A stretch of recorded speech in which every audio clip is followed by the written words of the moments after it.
नमस्कार, जय हिंद। आज हम हिंदी व्याकरण के एक महत्वपूर्ण विषय लिंग के बारे में बात करेंगे। हम सभी जानते हैं कि हिंदी में लिंग दो प्रकार के होते हैं, पुल्लिंग और स्त्रीलिंग। और लिंग से संबंधित अनेक वस्तुनिष्ठ प्रश्न अलग अलग परीक्षाओं में पूछे जाते हैं। ये प्रश्न किस प्रकार के होते हैं, इसकी चर्चा हम आज यहाँ पर करेंगे।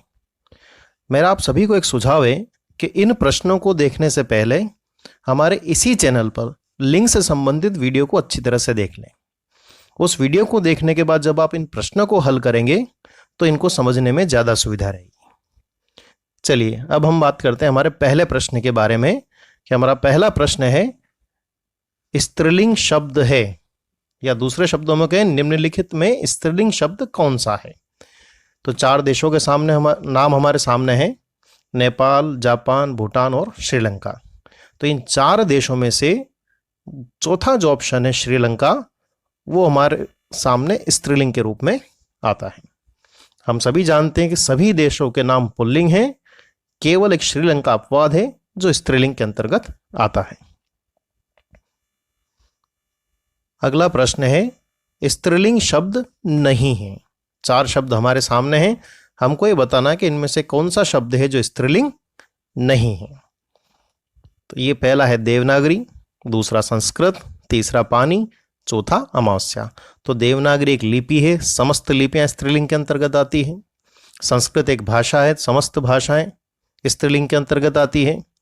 अमावस्या तिथि है, अमावस्या, पूर्णिमा, प्रथमा, चतुर्थी, पंचमी, ये समस्त तिथियां स्त्रीलिंग के अंतर्गत आती हैं।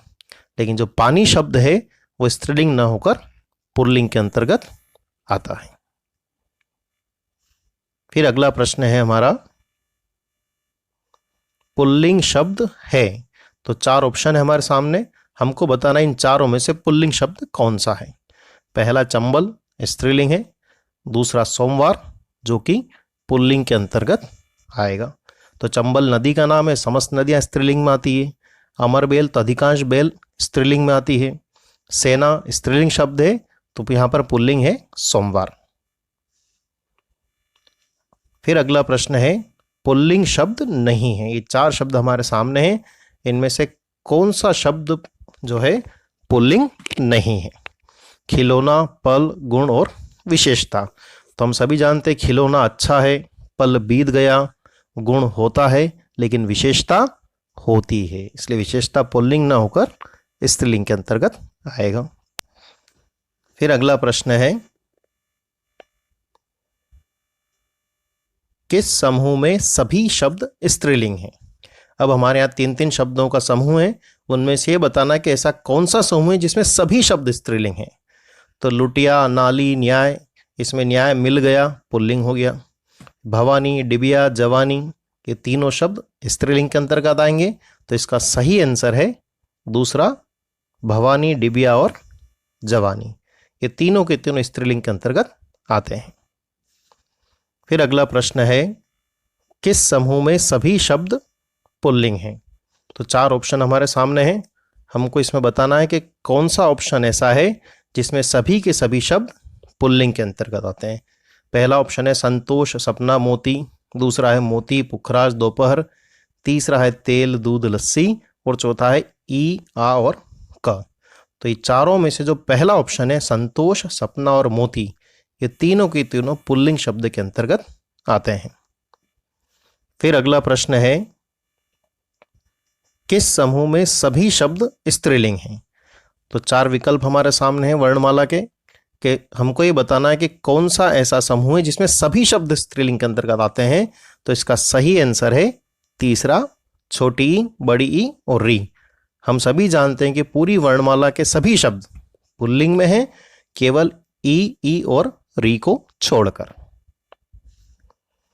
फिर अगला प्रश्न है, कौन सा स्त्रीलिंग इन प्रत्यय से नहीं बना है। तो चार शब्द है हमारे सामने, चारों स्त्रीलिंग है, हमको ये बताना है कि कौन सा शब्द जो ऐसा है जिसमें इन प्रत्यय नहीं है। तो इसका सही आंसर है चौथा, ठकुराइन। तीन शब्द है, माली और इन, चमार और इन, धोबी और इन, लेकिन ठकुराइन में ठाकुर प्लस आइन प्रत्यय लगा हुआ, इसलिए सही आंसर है ठकुराइन।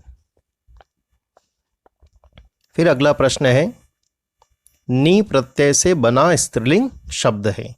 ये चारों शब्द भी स्त्रीलिंग हैं। हमको ये बताना है कि ऐसा कौन सा स्त्रीलिंग शब्द है जिसमें नी प्रत्यय लगा हुआ है। जाटनी, सेठानी, भवानी, देवरानी। तो इसमें जो पहला ऑप्शन है जाटनी, उसके अंदर नी प्रत्यय लगा हुआ है, बाकी सभी में आनी प्रत्यय है। और हमारा आज का आखिरी प्रश्न है, स्त्रीलिंग शब्द है। तो चार शब्द हमारे सामने हैं, हमको बताना इन चारों में स्त्रीलिंग शब्द कौन सा है। तो हम सभी जानते हैं कि पेड़ों के नाम पुल्लिंग में आते हैं, लेकिन इमली जैसे कुछ शब्द हैं या कुछ अपवाद कह सकते हैं जो स्त्रीलिंग के अंतर्गत आते हैं। तो यहाँ पर स्त्रीलिंग हुआ तीसरा, इमली। हम ध्यान रखें कि सभी पेड़ों के नाम, सभी तो नहीं कह सकते हम, अधिकांश पेड़ों के नाम पुल्लिंग हैं। कुछ अपवाद हैं जिनमें एक इमली है, वो स्त्रीलिंग के अंतर्गत आता है। तो ये हमने आपके सामने 10 प्रश्न और उनके विकल्प आपके सामने यहाँ पर प्रस्तुत किए। इन 10 प्रश्नों को देखने के बाद लगभग यह तो स्पष्ट हो जाता है कि परीक्षाओं में किस प्रकार के वस्तुनिष्ठ प्रश्न लिंग से संबंधित विषय से बनते हैं। अगली क्लास में फिर एक नए विषय के साथ मिलेंगे। तब तक के लिए नमस्कार, जय हिंद।